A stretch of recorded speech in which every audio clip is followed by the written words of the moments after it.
Même, et ma mère m'a envoyé aller à l'école primaire parce que, mon père était menuisier, il travaillait pour une grosse compagnie de chemin de fer. Et donc, c'est disait que dans ce métier-là, il y a beaucoup d'avenir. On m'a envoyé à l'école qui était la section d'apprentissage. Et là, on apprenait tout ce côté matériel de là. À un moment donné, j'ai aperçu Bourgeois qui enseignait à d'autres la peinture.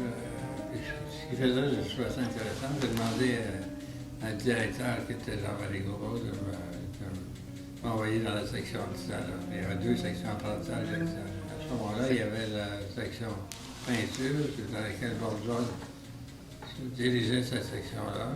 Et c'est comme ça que j'ai découvert la peinture, par Bourgeois. Parce que les premiers jours où j'ai commencé à dessiner de la Plémondelle, Périopère était à côté de moi. Et Bourgeois a trouvé mes choses intéressantes, il m'a encouragé à continuer. Puis il a presque rien dit à Riopère. Riopère n'était pas content, là, parce que Riopère faisait des choses qui ressemblaient beaucoup au modèle, tandis que moi, c'est le contraire, j'avais transformé le modèle en autre chose.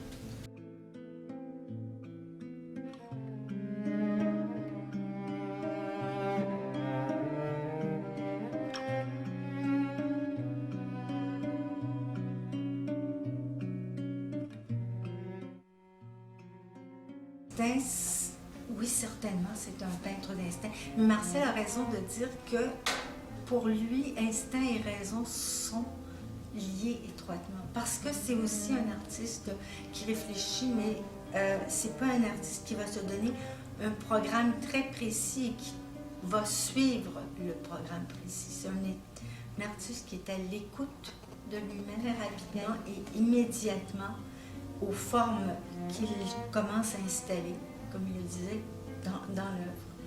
Et puis son évolution est beaucoup liée aussi à ce qu'il vit, à ce qu'il voit quand il voyage, quand il se promène sur la rue, il va retenir une couleur, il va retenir une forme. Et puis ça évoque des choses, ça évoque des réalités, ça évoque le mouvement, ça évoque un tableau comme celui-là, par exemple,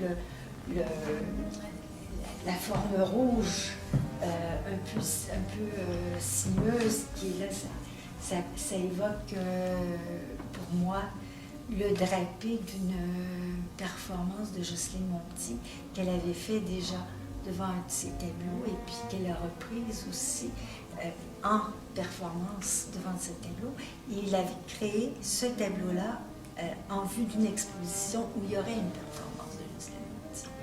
Il y a de la planéité, mais en même temps, il y a des formes tridimensionnelles qui surgissent, qui très souvent sont très proches de formes qu'on trouve dans ces sculptures antérieures ou contemporaines de ces tableaux-là. Donc, il y a aussi cette chose très importante que Marcel Barbeau est un sculpteur et qu'il est un sculpteur depuis 1944.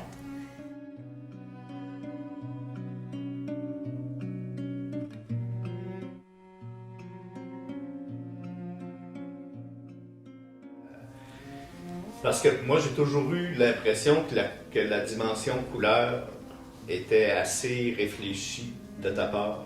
Ça ne va jamais comme ça. Que c'est vraiment le moment, Oui. ça part, puis dépendant de ta journée. En sculpture, par exemple, on est obligé de programmer certaines choses, certaines couleurs, parce que souvent, ça va devant un édifice, on est obligé de suggérer certaines choses.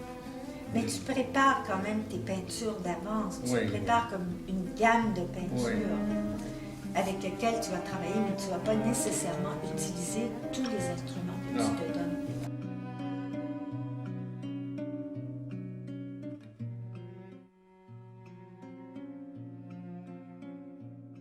Et l'automatisme, c'était pas une gestualité, c'était un questionnement. Un questionnement à la fois à l'égard d'une société à une époque donnée, mais plus largement un questionnement à l'égard de la peinture, de la sculpture, de l'art, très largement parce qu'ils étaient pluridisciplinaires. Et puis un questionnement sur la société aussi.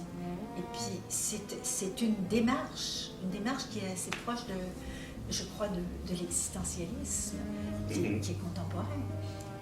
C'est de le vivre maintenant, le vivre profondément. C'est que à cette époque-là, ils étaient tous très jeunes. C'est sûr que c'était pas des œuvres de maturité, mais c'est sûr que pour chacun d'entre eux, les œuvres de maturité sont venues plus tard. Historiquement, leur contribution à l'époque a été importante, mais elle a continué.